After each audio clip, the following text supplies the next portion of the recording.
तो कल क्या पढ़ा था हम लोगों ने, AX is equal to B, है ना। बोलो, जैसे ये सिस्टम आप इक्वेशन दिया हुआ है, इधर देखें, A1X plus B1 Y plus C1Z is equal to D1। ऐसे यहाँ दिया है बेटा A2X B2Y plus C2Z is equal to D2 and A3X plus B3Y and C3Z is equal to D3। तो इसका जो आव्यूह रूप होगा, इधर देखें, आव्यूह रूप में लिखेंगे इस टाइप से, A1 B1 C1 A2 B2 C2 A3 B3 और C3, और यहाँ हो जाएगा X Y Z, और ये हो जाएगा D1 D2 और D3। क्लियर है। तो ये कोफिशिएंट मैट्रिक्स है क्योंकि कोफिशिएंट से बना हुआ है, ठीक है। ये तुम्हारा वेरिएबल है X Y Z, और ये जो इधर दिया हुआ था इसका है ना, ये दोनों कॉलम मैट्रिक्स है, और ये क्या है 3x3 का मैट्रिक्स है, स्क्वायर मैट्रिक्स, ठीक है।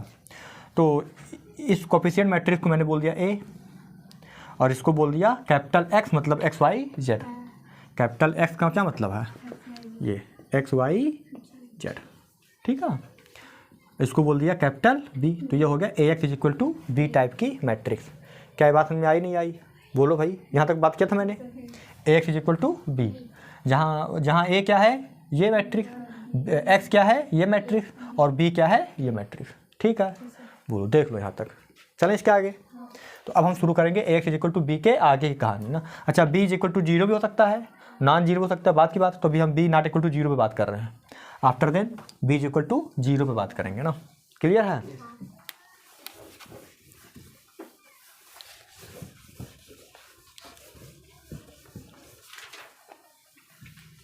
चलो इधर देखो बेटा, बहुत ज़रूरी बात है, देख लो, बहुत ही मतलब थोड़ा सा अच्छा कॉन्सेप्ट है। अब हम आते हैं AX is equal to B type पे। किस पे आते हैं, तो यहाँ से दो बातें होंगी। कल बताया था मैंने कि अगर determinant of A not equal to 0 है, क्या है नॉट इक्वल टू 0, तो इसका मतलब नॉन सिंगुलर है। नॉन सिंगुलर व्युत्क्रमणीय, बोलो, इसका मतलब हो गया इम्प्लाई दैट A इनवर्स विद्यमान होगा। बोलो भाई, विद्यमान होगा। क्लियर है। अगर A इनवर्स विद्यमान होगा, अगर ये है ना, तब AX इक्वल टू B है ना अपने पास। बोलो बेटा, तो दोनों तरफ क्या अप्लाई कर दिया, A इनवर्स। तो मैं यहाँ लगा सकता हूँ A inverse AX is equal to A inverse B। अब ये हो जाएगा A इनवर्स A एक साथ, X बाहर, और ये हो गया A इनवर्स B। आया, ये हो गया I इंटू एक्स बराबर A इनवर्स B। तो X बराबर क्या आ गया, A इनवर्स B। ये याद होना चाहिए। बोलो, ये सॉल्यूशन आएगा X बराबर A इनवर्स B। अच्छा, जो सॉल्यूशन आएगा वो अद्वितीय होगा। क्या होगा, अद्वितीय, मतलब एक ही सॉल्यूशन होगा। क्या होगा, कैसे प्रूव करेंगे कि एक ही सॉल्यूशन है, बोलो, कैसे प्रूव करेंगे कि एक ही सॉल्यूशन है, एनीवन बताओ भाई सोच के। तो अब हमको प्रूव करना है कि एक ही सॉल्यूशन होगा, मतलब जो x है वो अद्वितीय है। तो हम कह देंगे कि मान के चलेंगे कि इसके दो सॉल्यूशन हैं, x1 और x2। बोलो भाई। तो मैंने कहा कि माना अद्वितीय प्रूव करने के लिए ना, ये यूनिकनेस के लिए है कि जब प्रूव करना होगा कि जो सॉल्यूशन अगर डिटरमिनेंट 0 नहीं है तो उसका सॉल्यूशन अद्वितीय होता है। अगर प्रूव करना होगा तो हम मानेंगे कि माना x1 व x2 AX is equal to B का हल है। AX is equal to B का हल है। बोलो भाई, क्लियर है। हाँ, अगर हल है तो क्या हो जाएगा, इसको संतुष्ट करेगा। तो AX1 क्या हो जाएगा, therefore AX1 is equal to B तथा AX2 is equal to B। भाई अगर x1 AX का हल है तो जहाँ x वहाँ x1 रखेंगे तो क्या आएगा, B आएगा, और जहाँ x वहाँ x2 रखें तो फिर B आएगा, तो संतुष्ट करेगा ना। अच्छा, ये दोनों B बराबर हैं तो ये दोनों बराबर हो जाएंगे, है ना। बोलो, तो इसको 1 इसको 2, तो बोला 1 व 2 से, समीकरण 1 व 2 से, यहाँ लिखना समीकरण 1 व 2 से। AX1 is equal to AX2। अच्छा, चूंकि डिटरमिनेंट जीरो नहीं है तो A इनवर्स विद्यमान होगा, तो दोनों तरफ A इनवर्स लगा दिया, imply that A inverse AX1 और A इनवर्स AX2।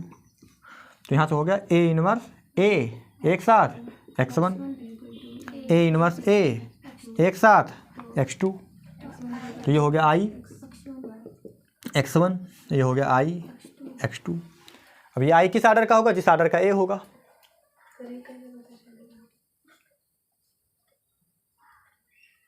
नहीं, N आर्डर का होगा, मतलब A कह रहा हूँ, ये किस आर्डर का होगा? I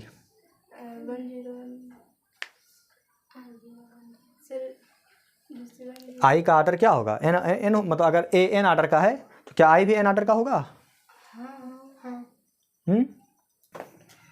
बोलो भाई। तो I का आर्डर वही A के आर्डर के बराबर होना चाहिए ना, क्योंकि चेक कर लें भाई, X1 मतलब क्या? यही XYZ भाई, एक कॉलम मैट्रिक्स, X मतलब XYZ, ये तो हुआ X1 या X जिस भी टाइप को। तो ये किस क्लास किसका है? 3x1 का है। बोलो, तो ये X1 का आर्डर क्या है? 3x1। तो I का आर्डर अगर मैं चेक करूँ तो मल्टीप्लाई होने के लिए क्या चाहिए? I के आर्डर में I तो आइडेंटिटी मैट्रिक्स है ना, और आइडेंटिटी मैट्रिक्स हमेशा स्क्वायर होता है। बोलो भाई, तो 3x3 का होना पड़ेगा। बोलो, अगर ये 3 तो कितने क्लास 3x3, तो A भी क्या है यहाँ पे? 3x3 का है, तो ठीक है। अगर A अपना 3x3 का है तो I 3x3 का होगा।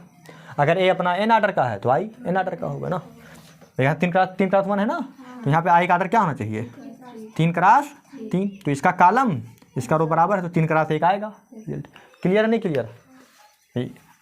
I तो स्क्वायर मैट्रिक्स होता है ना। क्लियर बातचीत?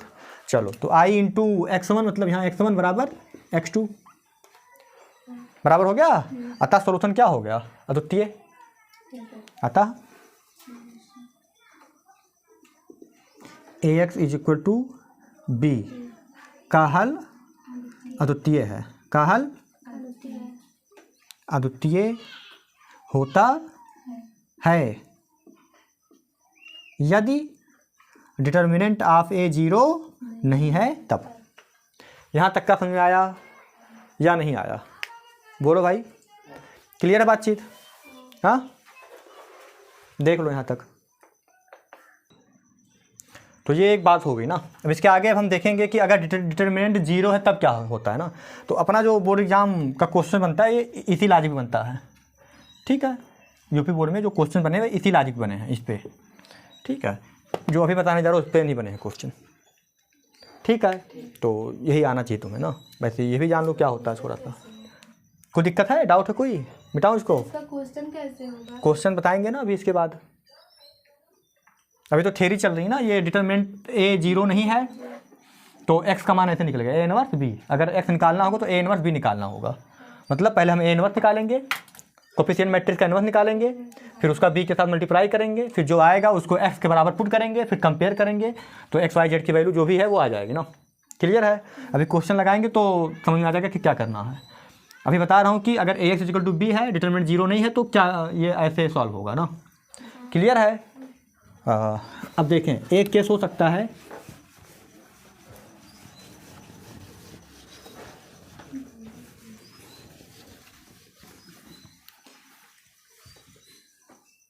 जो सेकंड केस है, ये हो सकता है कि अगर डिटर्मिनेंट ऑफ A क्या हो जाए?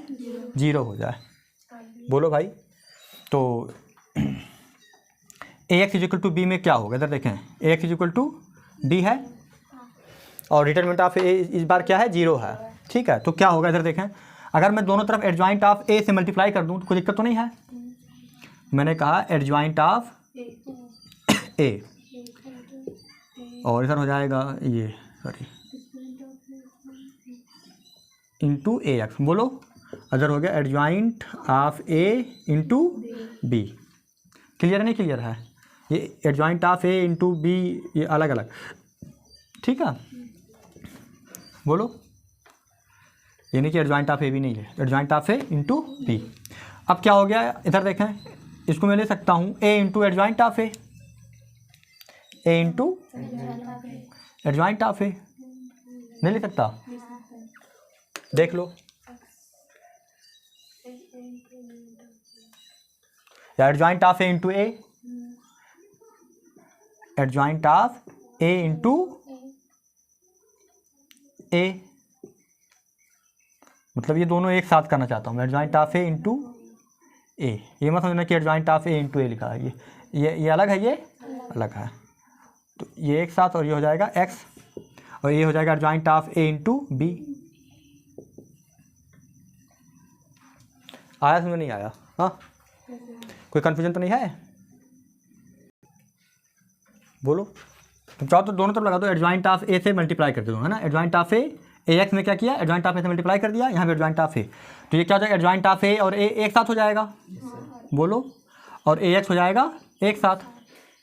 आया? Adjoint of A, adjoint of A और ये ए एक साथ, और ये एक्स एक साथ। आया?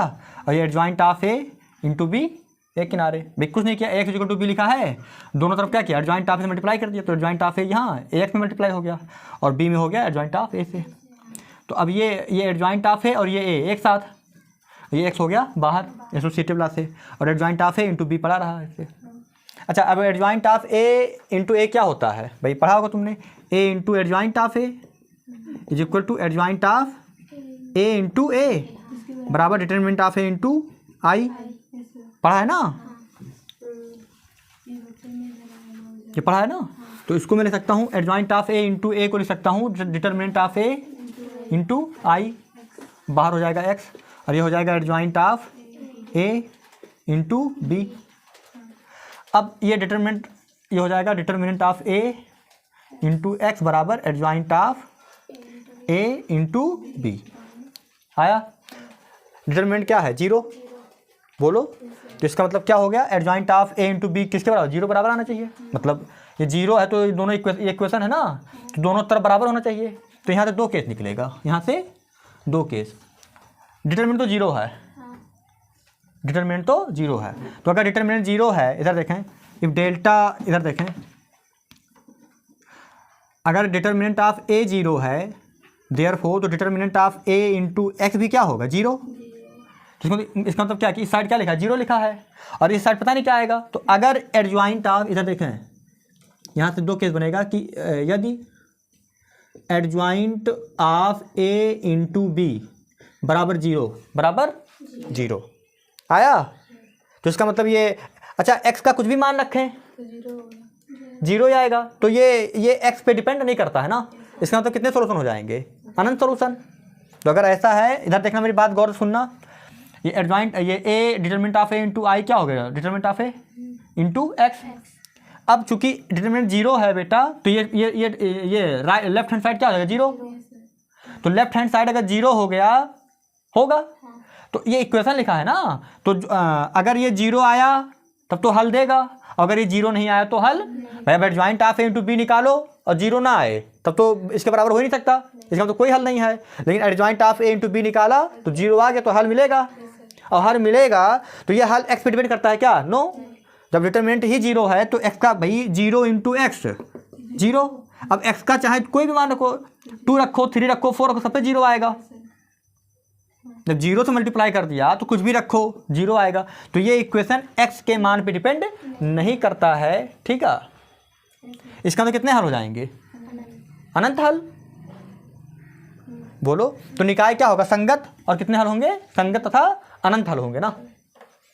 बोलो बेटा, यहाँ पे मैंने लिखा निकाय संगत होगा, यहाँ से निकाय संगत होगा, संगत मतलब जिसके हल होंगे, संगत होगा, तथा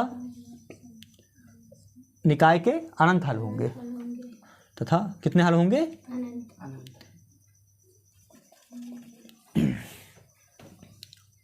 इन्फाइनेटली मेनी सॉल्यूशन। एक सही लिखा है, अनंत, अनंत हल। बोलो भाई, कब, जब एडजॉइंट ऑफ ए, तो अगर determinant of A not zero है तो कोई बात ही नहीं है। लेकिन अगर जीरो हो गया तो adjoint of A into B निकाल के चेक करेंगे। अगर ये जीरो आ गया तब तो संगत होगा और अनंत हल होगा। और अगर, अब सेकंड केस यहाँ से लिखता हूँ मैं, ये फर्स्ट केस हो गया, थोड़ा सा ऐसे करके लिख दे रहा हूँ, ठीक है। यहाँ सेकंड केस कि यदि adjoint of A into B zero नहीं है। तो जब जीरो ही नहीं, जब जीरो नहीं है, ये जीरो नहीं है, तो कभी बराबर होगा? इसका मतलब क्या, निकाय का क्या असंगत होगा, कोई हल नहीं है ना? अतः है ना, असंगत होगा, निकाय असंगत होगा।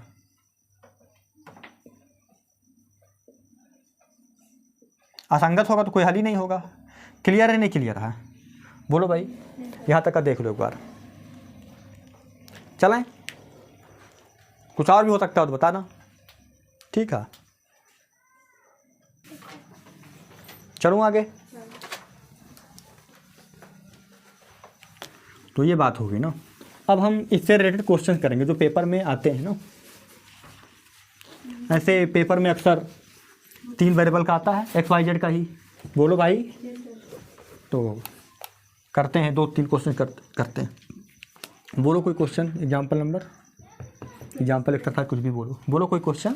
27। हाँ बोलो, कितना नंबर है? 27।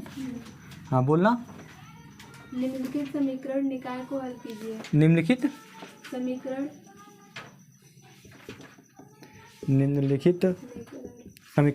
निकाय को हल कीजिए।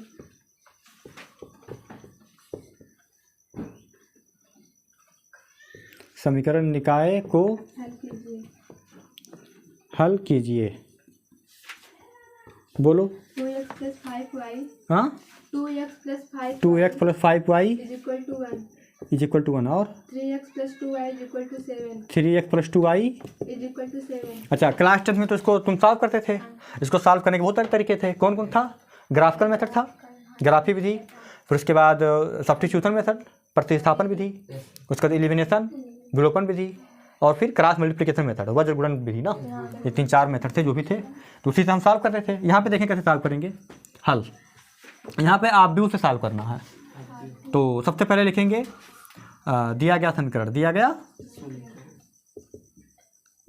समीकरण, जो समीकरण दिया उसको उतार दो। 2x 5y = 1, 3x 2y = 7। अगर ये अंदर दिया होता तो इस साइड ले जाते, मानो -1 = 0 तो इस साइड है ना। अब लिखेंगे आव्यूह रूप में। आव्यूह, इधर देखें, ये आव्यूह रूप। तो आव्यूह रूप क्या हो जाएगा? 2 5 3 2 आया, जैसे लिख रहा था वहाँ पे ना, a1 b1 c1 a2 b2 c2। और यहाँ क्या हो जाएगा? x y, x और y, क्योंकि केवल x y है। और ये क्या हो जाएगा? 1 और 7। क्लियर नहीं क्लियर है? बोलो भाई। तो ये किस फॉर्म का हो गया? ax = दैट इज ये ax = b टाइप का। बता दो जहाँ a क्या है, ये मैट्रिक्स 2 5 3 2। बोलो x क्या है? x और y, और b क्या है? 1 और 7। बोलो भाई, क्लियर नहीं क्लियर है? तो सॉल्यूशन क्या होता है? x बराबर क्या होता है? याद होना चाहिए, a इनवर्स b क्या होता है? तो हमको निकालना है a इनवर्स। क्या निकालना है? a inverse. बोलो भाई, मैंने कहा ना। अब तो a इनवर्स बराबर होता है 1/डिटरमिनेंट of a into adjoint of a। अब चूंकि a 2 क्रॉस 2 का इनवर्स निकालना आसान होता है, डायरेक्ट निकाल दिया मैं।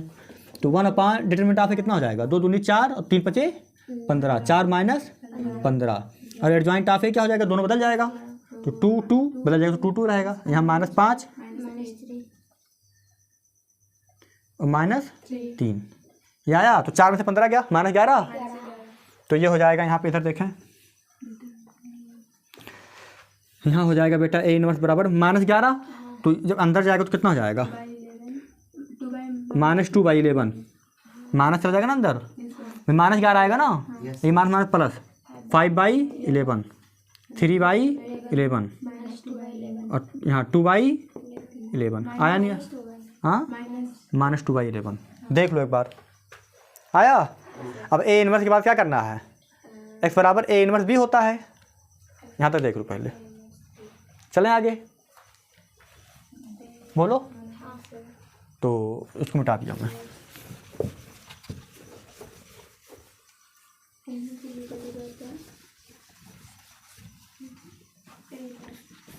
इधर देखें, अच्छा डिटरमिनेंट तो 0 नहीं है ना, तो इधर देखें, मैंने कहा कि सिंस x बराबर होता है a इनवर्स b, ये चीज़ याद हो, ए इनवर्स बी। रटना नहीं है भाई, ए एक्स बराबर बी तो ए है ना भाई, ए एक्स बराबर बी तो एक्स बराबर इधर जाएगा तो ए इनवर्स बी।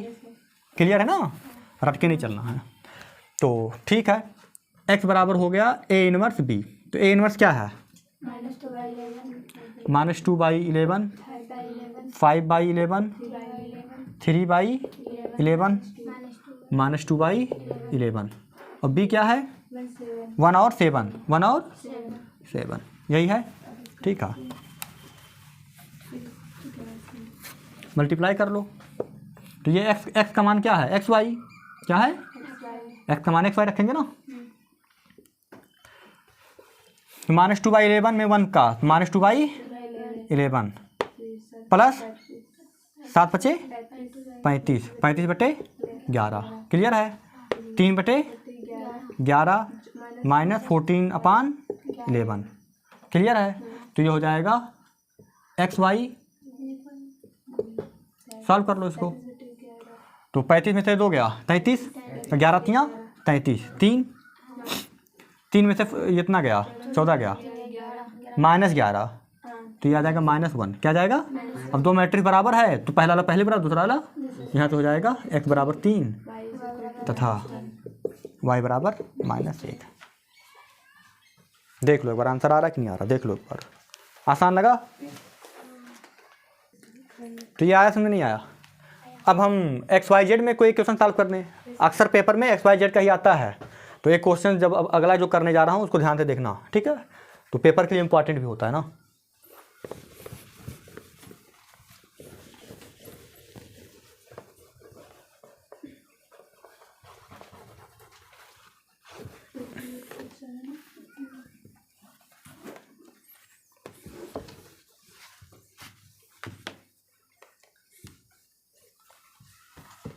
चलो एग्जाम्पल नंबर बोलो तो।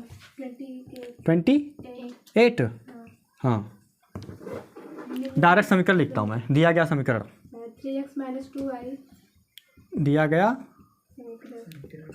समीकरण क्या है?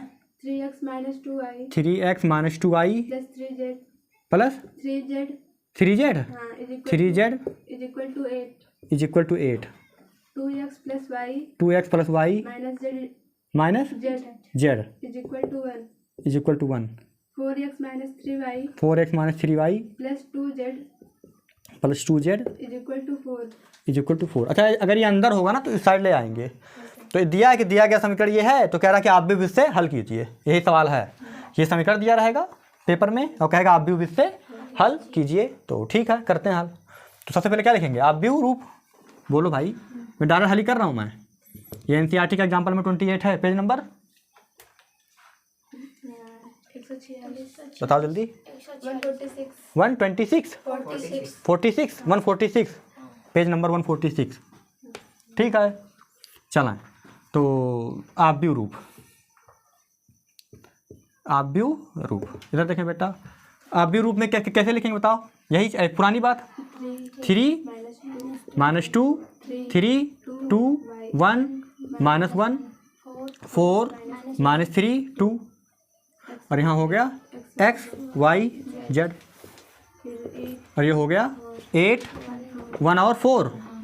ठीक है, तो ये हो गया दैट इज किस रूप का हो गया? ये ax is equal to B रूप का। जहाँ बता दो, जहाँ a बराबर 3 - 2 और 3 2 1 -1 4 -3 2। ठीक है, इसके बाद यहाँ क्या हो गया? Capital X is equal to X Y Z और B इज इक्वल टू 8 1 और 4। यहाँ तक का आया समझ में कि नहीं आया बताओ? तो x बराबर क्या होता है? A inverse B। तो पहले क्या निकालना पड़ेगा? A इनवर्स निकालना पड़ेगा। क्या निकालना पड़ेगा? A inverse. तो A इनवर्स के लिए सबका A11 A12 सब निकालना पड़ेगा ना। ये -2 है, ये क्या है? -2। आया समझ नहीं आया? तो अब हम निकालते हैं A11 A12 है ना, A इनवर्स निकालना है। बोलो भाई, चलें आगे। अब यहाँ पे तो ट्रिक नहीं लगेगा ना। चलो,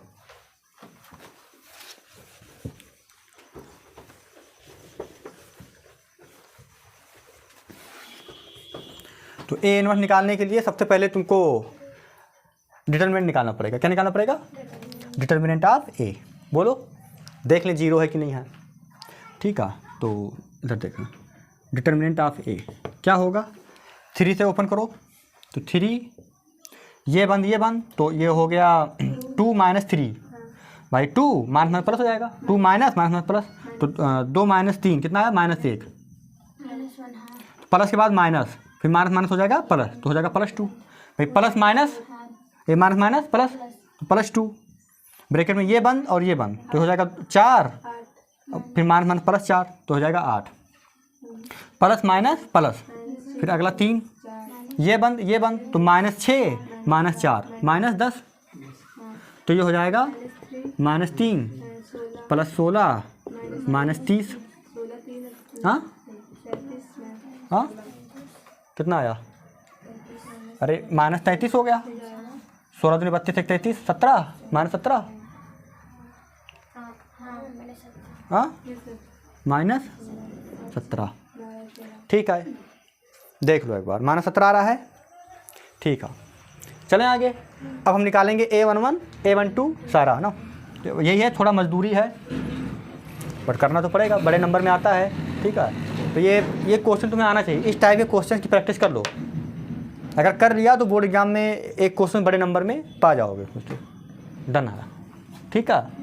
हाँ, मतलब अपने तरफ से कोशिश करके जब हमको पता है कि यहाँ से क्वेश्चन आता है तो करके जाना चाहिए, छोड़ के जाना अच्छी बात नहीं। हाँ, वो बात है कि बाई चांस नहीं आया, वो अलग बात है, लेकिन बहुत ज़्यादा चांस है आने का ना। ठीक है, तो ये बात हो गई। चलूँ आगे। तो अब मैं निकालूंगा A11। क्या निकालूंगा? A11 आता निकालना, पहले -1 के पावर 1 + 1। अब देखेंगे A11 है तो यहाँ पे ये बंद क्या आया? 2 - 3, तो क्या आएगा? -1। 2 - 3, तो ये आएगा -1 ही आएगा ना। A11 आ गया। A11 के बाद A12 -1 के पावर 1 + 2, ये बंद, तो 2 दूनी 4, ये कितना आ जाएगा?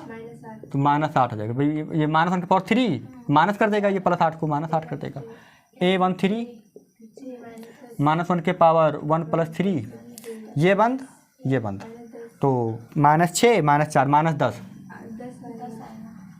-10 ही आएगा क्या? अरे यहाँ पहुँच गए, ये बंद, तो -6 और -4 -10, और 3 और 1 4, माइनस के पावर 4, माइनस के पावर इवन, तो प्लस होगा, तो ये प्लस कर देगा, ये प्लस रहेगा, और आगे क्या है यहाँ माइनस, तो क्या आएगा? -10। क्लियर नहीं? क्लियर है। अब हम निकालेंगे A21। क्या निकालेंगे? A21 -1 के पावर 2 + 1, तो यहाँ आ गए। तो ये बंद, देखना गलती ना हो, ये बंद, तो क्या? -4 और +9,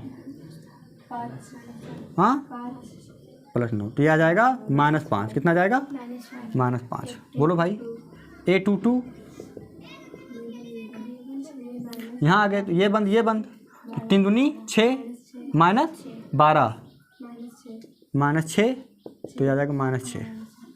तो सॉल्व करेंगे ना, -1 के पावर 4, तो ये तो +1 आएगा, और -6 सही आ रहा है ना। यहाँ थे तो ये बंद, तो 6 और 4 तियाँ 12। क्लियर है बातचीत? अब आ जाएंगे बेटा A23 पे, -1 के पावर 2 + 3, यहाँ पे आ गए, तो ये बंद और ये पूरा बंद, तो -9 + 8 -1, उल्टा सीधा नहीं बोलो भाई। यहाँ पे हो जाएंगे ना, यहाँ पे A23, ये बंद, तो -9, फिर -1 प्लस हो जाएगा, तो -9 + 8 -1, और यहाँ पे क्या है? ये -1 आया, और ये 2 3 5, तो भी माइनस आ जाएगा, तो -1 + 1 आया तुम्हें? नहीं आया? बोलो भाई। अब क्या निकालेंगे बताओ?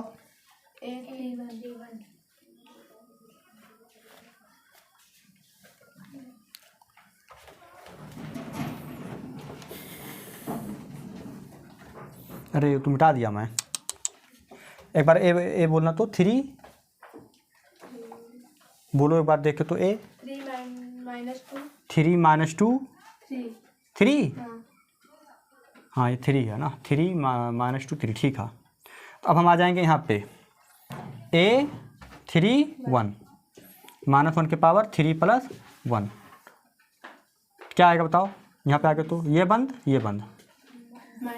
नहीं, +2 -3 -1 है ना, 2 में से 3 गया -1 और ये आएगा प्लस का, तो ये आ जाएगा -1। बोलो भाई। अब A32 क्या आएगा, -1 के पावर 3 + 2 और यहाँ क्या आएगा बताओ। यहाँ पे आ गए ये बंद -3 -6 -9 क्या आ जाएगा +9 आया।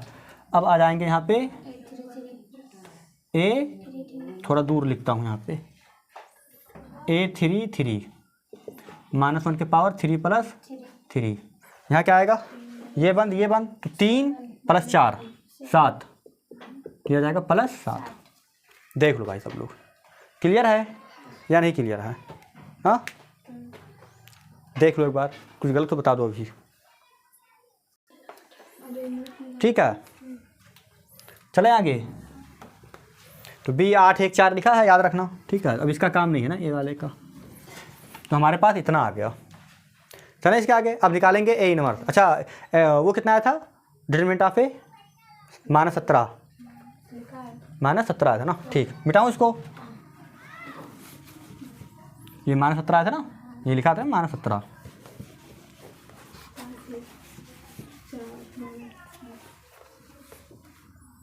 अरे चलो कोई नहीं, लिख लिया ना, बोल देना। इधर देखा तो A inverse is equal to 1 determinant of A into adjoint of, तो पहले एडजॉइंट ऑफ A निकाल देना। एडजॉइंट ऑफ A ये होगा A11 A12 मैंने मिटा दिया, बट तुमको लिखा है ना, बता देना वही। A12 A13 A21 A22 A23 A31 A32 A33 बोलो का ट्रांसपोज। चलो एक बार बोलो A11 बोलो,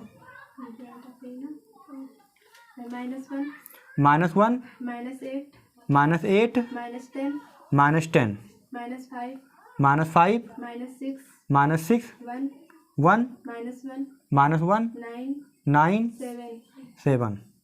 एक बार देख लो सही है कि नहीं सही है। हाँ A11 A12 A13 A21 A22 A23 A31 A32 A33 गलत ना होने पाए भाई, क्लियर है। तो अब इसका ट्रांसपोज करो तो क्या आएगा, -1 -8 -10 -5 -6 1 -1 9 और 7। तो ये आ गया एडजॉइंट ऑफ A। बोलो क्लियर है। चले आगे, देख लो एक बार, एडजॉइंट ऑफ A आ गया, देख लो एक बार इसको।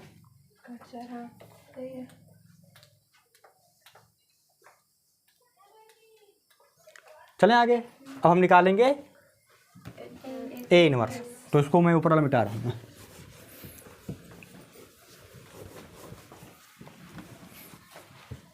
इधर देखो, मैंने कहा कि since A inverse is equal to 1 determinant of A into adjoint of A, तो 1 -17 और ये तो -1 -5 -1 -8 -6 9 -10 1 और 7। बोलो तो ये कितना हो जाएगा, मल्टीप्लाई कर दो अंदर। तो 1/17 5/17 1/17 8/17 6/17 -9 भाई माइनस का प्लस का -10/17 -1/17 -7/17। यहाँ तक का आया समझ कि नहीं आया बताओ। हाँ ये हो गया। अब क्या निकालना है x, तो x बराबर क्या होता है A इनवर्स B। यहाँ तक हो गया, मिटा रहा हूँ मैं।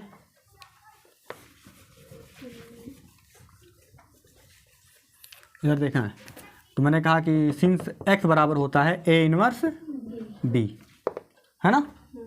तो a इनवर्स तो पूरा यही है 1/17, 5 थोड़ा दूर 5/17, 1/17, 8/17, 6/17, -9/17, 10/17, -1/17, -7/17। बोलो। और यहाँ b क्या था बताओ? 184, 814, 814, ये b था। थोड़ा सा लंबा काम होता है, बट अगर प्रैक्टिस है तो ठीक है। चलें आगे, मल्टीप्लाई करो। तो ये हो जाएगा बेटा x बराबर, x मतलब वही X Y Z is equal to, इधर देखा 1/17 का 8 में, तो 8/17 प्लस 5/17 प्लस 4/17। बोलो भाई। सेकंड में 8 है 64/17, 6/17 माइनस 9 चौक 36/17, 10 80/17 माइनस 1/17 माइनस 7 चौक 28, 28/17। आया नहीं आया? और सब जोड़ना है तो 8 4 12, 12 5 17, 17/17 मतलब 1। बोलो भाई। अब इसके नीचे लिखेंगे, ये जगह नहीं मेरे पास, नीचे लिखते चले जाएंगे एक्स वाई जेड, तो ये हो जाएगा 1। क्या जाएगा? 1। इसको जोड़ के बताओ ये क्या आएगा। अरे ये कितना हो गया? 64 और 6 70, 70 में से 36 गया, हाँ कितना? 34। तो 34/17, तो 70 में 2 आएगा। अरे ऐसे देख लो ना, 36 में से 6 गया तो -30, 64 में से 30 गया तो 34। ठीक है, तो 34/17, 70 दूनी 34। सॉल्व करें ना बैठ के घर पे। अभी कितना हो गया? 80 में से 29 गया भाई, 28 1, ये 29, हाँ 3 आएगा, 51 आएगा घटाने के बाद, 51 आएगा, 17 51, 51 आएगा अपान 17, 17 51, 3 आएगा यहाँ पे ना। 80 में से 29 जाए कितना आएगा? 51 है ना। 10 में से 9 गया 1, 7 में से 2 गया 5, 17 51। तो ये बातें हो गई।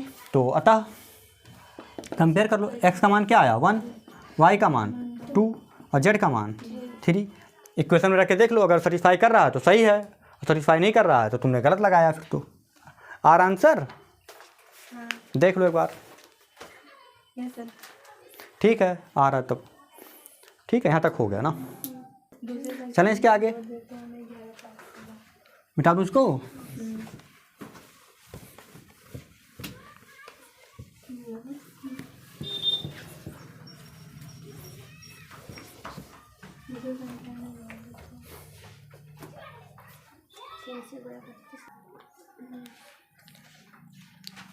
क्वेश्चन क्या है? तीन संख्याओं का योग 6 है ना। क्वेश्चन है तुम्हारा 3 संख्याओं का योग 6 है। यदि हम तीसरी संख्या को 3 से गुणा करके दूसरी संख्या में जोड़ दें तो हमें 11 प्राप्त होता है। ठीक है, पहली और तीसरी को जोड़ने से हमें दूसरी संख्या का 2 गुना प्राप्त होता है। इसका बीजगणितीय निरूपण कीजिए और आप भी इससे संख्याएं ज्ञात कीजिए। ये 29 एग्जाम्पल है ना, जो भी है। तो एक बार बोलना, तो बोलो क्वेश्चन। 3 संख्याओं का योग 6 है। 3 संख्याओं का योग 6 है। का योग 6 है। यदि हम तीसरी संख्या को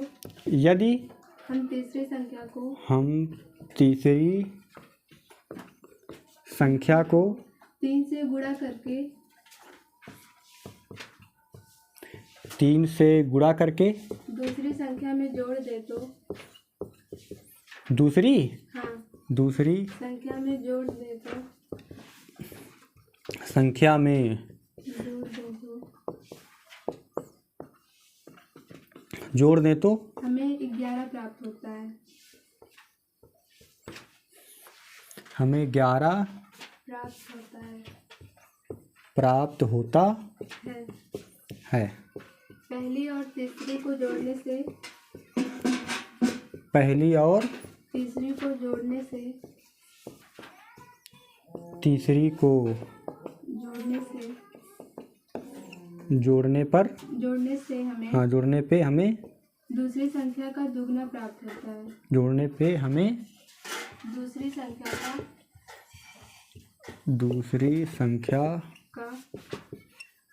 का दुगना प्राप्त होता है। दोगुना हाँ दोगुना प्राप्त होता है। इसका बीजगणितीय निरूपण कीजिए। तब इसका बीजगणितीय निरूपण कीजिए और अब तब के बाद क्या सर दुगना प्राप्त होता है। इसका बीजगणितीय निरूपण कीजिए।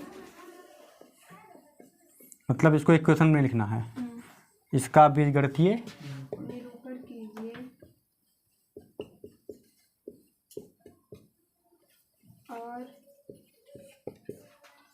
निरूपण कीजिए और अवयव विधि से संख्याएं ज्ञात कीजिए।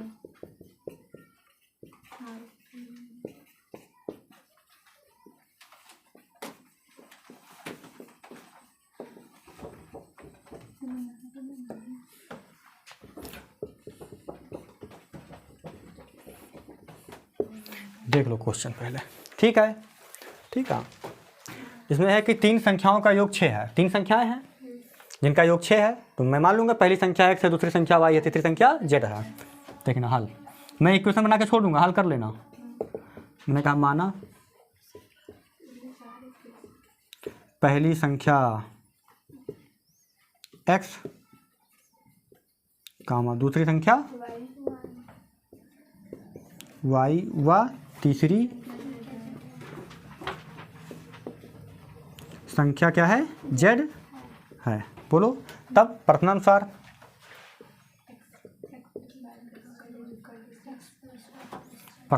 या शर्तानुसार जो शर्त दे रहा है 3 संख्याओं का योग 6 है। इसका मतलब x plus y plus z is equal to 6।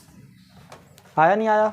अगला क्या है, यदि हम तीसरी संख्या को 3 से गुणा कर दें मतलब 3z ये 3 है और ये z है। 3z गुणा कर दें, गुणा करके दूसरी संख्या में जोड़ दें मतलब प्लस y, तो क्या आ जाएगा, तो 11 आ जाएगा। क्या आ जाएगा 11 आया। बोलो फिर क्या है, पहली और तीसरी संख्या को जोड़ने पे इसका मतलब x और z, पहली और तीसरी संख्या, तीसरा कौन z है ना, पहली और तीसरी संख्या को जोड़ने पे हमें दूसरी संख्या का दोगुना प्राप्त होता है। इसका मतलब 2y प्राप्त होता है। आया, बस खत्म कहानी। अब इसको एक मैनर में लिख लो। मैनर क्या है, पहले x फिर y फिर z, उसके बाद उस साइड में राइट साइड में कांस्टेंट, बाकी x y z एक साथ। तो मैनर में लिखना बहुत ज़रूरी है। ठीक है, मैंने लिखा कि उपरोक्त को, है ना, इधर देखो लिखने पर ये उपरोक्त जो इक्वेशन है इसको ऐसे ये लिखा ओ आर मतलब अथवा इसी को ऐसे लिख सकते हैं x plus Y plus Z is equal to 6।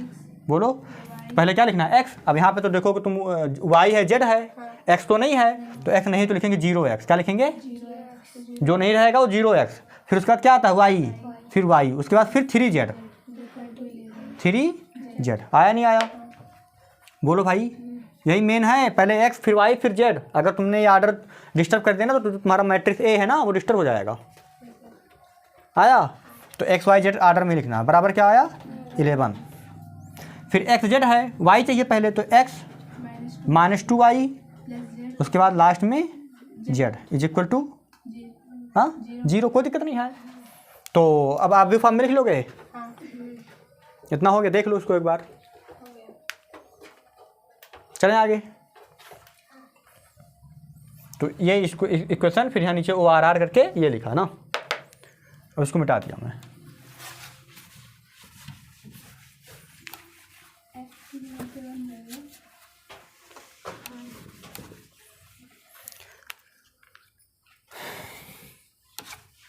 अब लिखेंगे आव्यूह रूप। क्या लिखेंगे? आव्यूह रूप में कैसे होगा ये? 1 1 1 बोलो, 0 1 3 1 -2 1 और यहाँ हो जाएगा x y z और यहाँ हो जाएगा 6 11 और 0। बोलो, हो गया? 1 -2 1 ये 3 नहीं है, z है ना।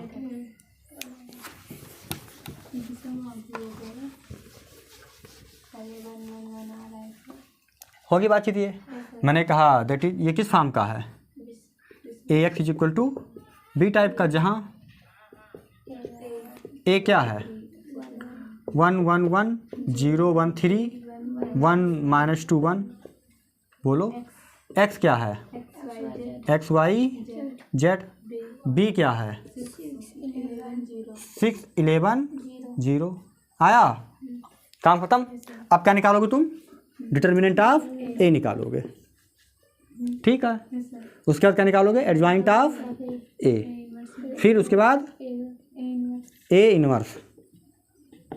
इतना काम ये हो जाए, a इनवर्स निकल जाएगा तो फिर x बराबर क्या होता है? a inverse b। दोनों मल्टीप्लाई कर दोगे, फिर कंपेयर कर लोगे। आया? पहले determinant of a, adjoint of a inverse. पक्का? तो इसको करना, इसके आगे HW है ये, ठीक है। तो इसका आंसर कितना आ रहा है एक्स वाई जेड का? बोल दो एक बार तो। x का 1 आ रहा है, एक्स का 1 आ रहा है, y का 2, वाई का 2, z का 3, जेड का तो 1 2 3 ना। ऐसे 2 और 1 3 3 3 6। सही है, सेटिस्फाई कर रहा है लगभग लगभग, ठीक है। तो ये तुम्हारा टॉपिक ख़त्म हो गया ना, ठीक है। थोड़ा बहुत और बचा है, मतलब मुझे लग रहा है ये तो पूरा कंप्लीट हो गया। कुछ और एक्स्ट्रा इन्फॉर्मेशन बता देंगे, ठीक है। तो एक लेक्चर और रख लेंगे, 1 2 लेक्चर रखना होगा अगर तो। अगर 1 2 एक्स्ट्रा रख लेंगे तो थोड़ा सा अच्छी जानकारी और हो जाएगी ना। जैसे अभी कुछ रिजल्ट और हैं जो अभी नहीं हुए, मतलब यूपी बोर्ड के लिए तो हो गया तुम्हारा, पर थोड़ा सा और एक्स्ट्रा जानने के लिए 1 लेक्चर और रख लेंगे या 2 लेक्चर और रख लेंगे ना, 1 से 2 लेक्चर। क्लियर है बातचीत? और ये टोटल ख़त्म हो गया ना। चलें, ठीक।